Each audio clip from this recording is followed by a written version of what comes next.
Okay, so the first question is, how has your apologetics method changed? Oh boy. Okay, so this might take me like 5 minutes to explain, or maybe 10. We'll see. It's so okay. You got to really, in order to like understand apologetics, we have to really look at it, at least the traditional way of looking at apologetics. So the traditional way of looking at apologetics is you have the presuppositionalist on one side. Well, there's typically three aspects. So there's the presups, right? Then you have the evidentialists, and then you have the classical apologists. Now, the presups is like the worst in my opinion, so throw that out. The one I'm focused on mainly is the classical apologist and the evidential apologist, although I think ultimately they're both the same. So maybe I think they're the same, but they might have different approaches. So we'll get into that. But so the main way that apologetics is done is what I like to call Craigian apologetics, and Craigian is basically the work of William Lane Craig. And the way that type of apologetic, well, there's different sort of parts to it, but there's the philosophical part and then there's the historical part, right? So it goes both ways. So the first part is, of course, the philosophical part. So the philosophy, the main way you do apologetics there, hold on, my dogs are barking. That's not my fault. This is really annoying. Anyways, so the Craigian way of doing apologetics is where you have a set of arguments, right? And then you present those arguments to an opponent, right? So you might present the Kalam argument, for example, or the moral argument. I'm talking like the very standard moral arguments. So the ones, like, basically, if you want to summarize Craigian apologetics, just look at Frank Turek. Look at the way he does it. Look at the way that a lot of people on the internet do it.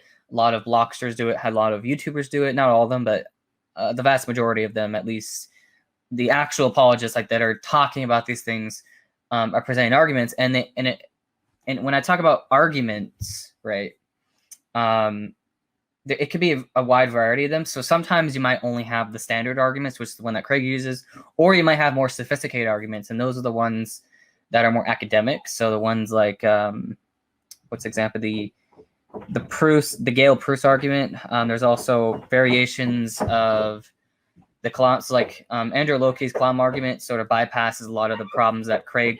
Hold on.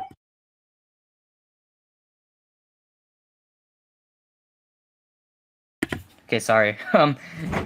There's just a lot of noise in my house. But anyways, where was I? So there's a lot of so basically the Steelman way, or the best way of Craigian apologetics, is where you have a lot of these sophisticated arguments, and you present those to an opponent. Now, I think it's helpful. So I think arguments are definitely helpful, but there's a lot of limitations there. So the first limitation I would say is that for any argument you give, you're going to have to assume a particular metaphysics, right? So you're going to have to assume you're going to have a prior theory that you're working with to sort of reach one to a conclusion, right? Which, if that's the case, which that's the case, like the vast majority of the time, like the vast majority of arguments assume a particular metaphysics. Even if the argument is valid, right? So even if like the structure of the argument is valid and like leads to a particular conclusion, the skeptic is going to be able to just deny any one of the premises, right? And that's where progress gets completely stopped when you're talking with a skeptic about any sort of argument for God. And this goes both ways. So even when you're arguing, when you're talking about arguments against God, right, like an argument from evil, there's always going to be one or two premises that, someone like me is just not going to accept, right? So that's all you really have to do with arguments. You just deny one of the premises, and that's it. The whole argument just falls apart. Now, you may say, well, they have to actually provide a reason for why they deny those premises, right? And I agree, but most of the time, at least people like Graham Oppie, for example, what he'll do is he'll say, well, given our prior theory, I'm going to reject this premise for this reason because it's not in my theory, right? And so any argument you give, even if you give an argument and then you give another argument to support that premise, well, then that new argument, you're just going to have to deny one of them. So it's basically, it's like there's a never-ending battle. There's a never-ending cycle that's going on where each argument you give is just you're just going to be able to deny each and every single one of the premises. Okay, and that is not a good way to do. That's not a good way of doing apologetics.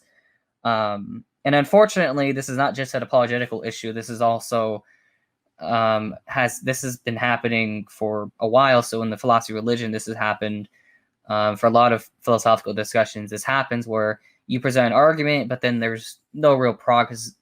Progress is basically not being made in any of the relevant discussions. So my method is to not choose arguments, right?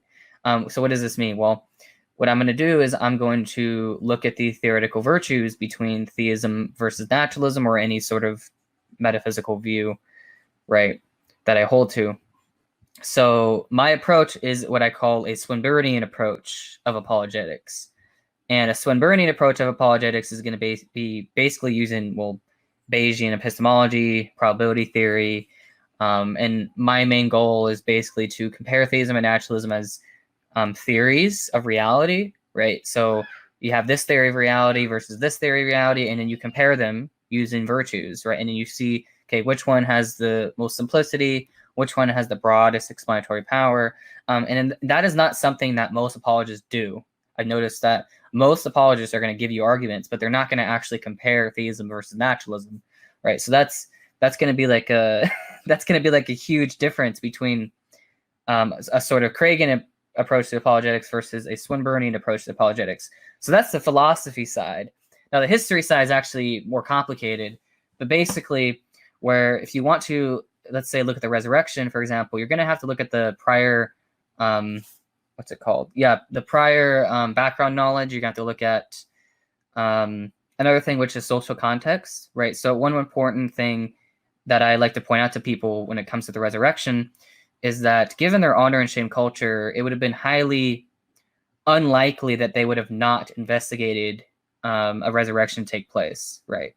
So given their social context, if there are claims about a resurrection occurring, and if we know, given the early sources, that that the Christians, believed that Jesus rose from the dead, well, given the culture context, it's actually highly likely that they would have actually investigated this sort of thing taking place. And if that's true, which I do think it is, that's going to rule out a lot of naturalistic hypotheses, right? Because when you look at the social context, it just doesn't make sense for this belief to come like out of nowhere, right? Especially if people that were skeptical were going to investigate these sort of things, right? Now, of course, you might deny that that's the case. You might deny, maybe you deny some of the historical, claims there, or maybe you might deny the empty tomb or whatever. But the point is that you have to look at the prior social context, and you have to. So before you can even look at the evidence for the resurrection, so before you even get there, you're going to have to look at the prior social context, and you're going to have to look at the prior probability. So what is the prior probability that God would actually raise Jesus from the dead?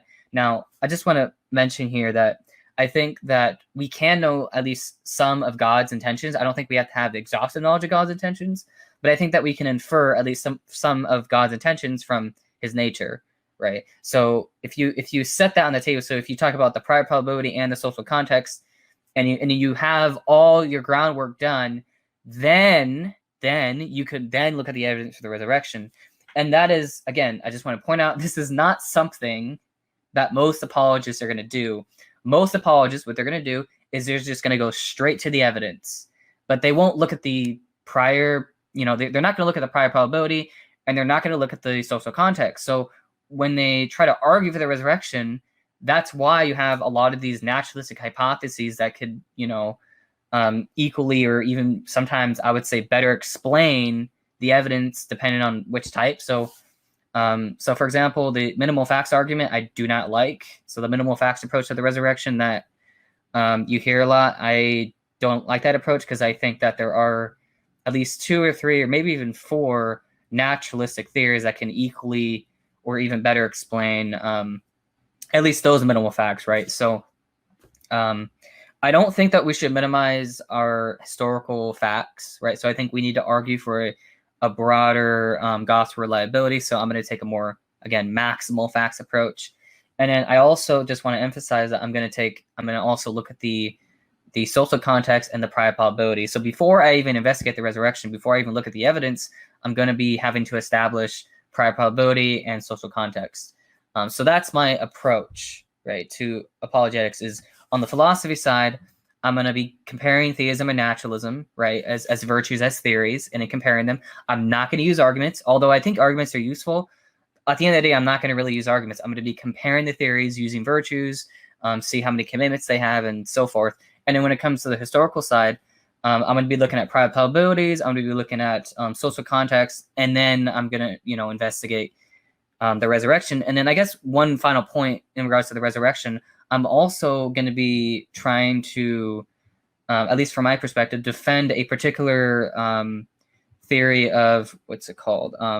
A theory of having to do with eyewitness testimony.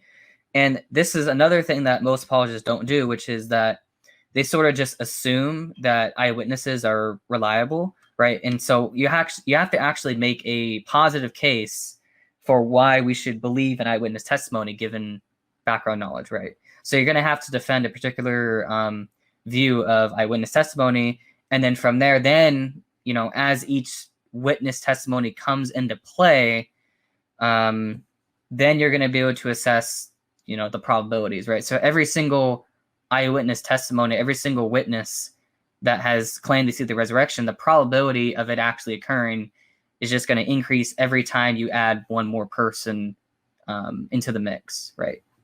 And that, so what I just described to you is like a completely different way of apologetics than what you see in the mainstream apologetics, which unfortunately that's just you just got to go with what's the best thing to do, right? So that is my approach to apologetics, is basically a Swinburnian approach where I'm going to look at prior probabilities, and then I'm going to look at just the historical evidence and so on and so forth.